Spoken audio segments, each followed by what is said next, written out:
అట్టడుగు వర్గాల కోసం, యావత్ భారతదేశం కోసం పోరాడే వ్యక్తి డాక్టర్ బిఆర్ అంబేద్కర్ విగ్రహాన్ని దాదాపు 500 కోట్ల రూపాయలతో నిర్మించడం జరిగింది. అంటే అక్కడ ఉన్నటువంటి కొంతమంది అగ్రవర్ణాలు ఈ రాష్ట్రంలో రెడ్ పాలన జరుగుతూ ఉంది.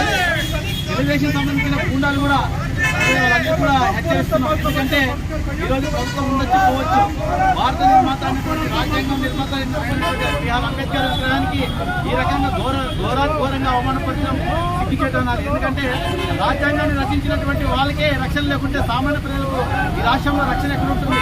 కేంద్ర ప్రజలు కూడా తీసుకొని ఇలాంటి విగ్రహాలు వాళ్ళ అవమానపరిచే విధంగా చేయాలని ఈరోజు మా వైఎస్ఆర్సీపీ పార్టీ పిలుపు మేరకు మనం ఈరోజు అంబేద్కర్ విగ్రహానికి పాలాభిషేకం చేసి ఆయనకు ఎక్కడైతే అవమానం జరిగిందో ఈ రాష్ట్ర ప్రజలందరూ కూడా గమనించి ఈ ఘటనని అందరూ ప్రతి ఒక్క పార్టీలు ఖండించాలి. ఎందుకంటే ఈ రాష్ట్రంలో రెడ్ బుక్ పాలన జరుగుతూ ఉంది, రాజ్యాంగం రచించినటువంటి పాలన జరగడం లేదు.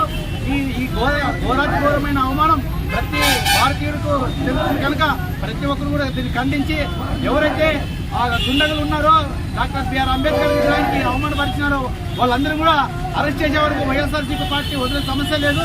వాళ్ళ కోసం ఇంకా నిరసనలు అయితేనేమి ధర్నాలు అయితేనేమి పెద్ద ఎత్తున చేస్తాం.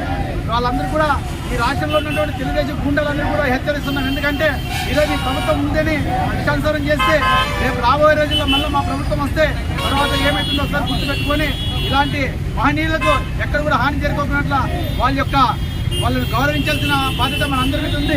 ఏదైనా ఉంటే మీ పార్టీ పరంగా ఏం చేసుకోండి, కానీ అంబేద్కర్ విగ్రహాన్ని ఇంకా మనం డెవలప్ చేయండి, మనం గోదావరిగా పెద్దది ప్రతిష్టాపన చేయండి.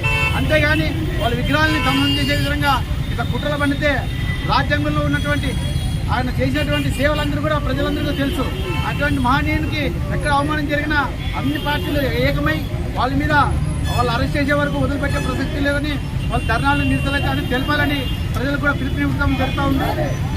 ఈ యొక్క సంఘటనకు మా వైఎస్ఆర్సీపీ పార్టీ తరఫున ఎల్లవేళలా ఆ యొక్క నిరసన కార్యక్రమంలో అయితేనే ధర్నా అయితే ముందు చేస్తామని వైఎస్ఆర్సీపీ పార్టీ తరఫున మేము డిమాండ్ చేస్తున్నాము. ఆదోని నుంచి నా పేరు వైఎస్ఆర్సీపీ ఆదోని పట్టణ అధ్యక్షుడు.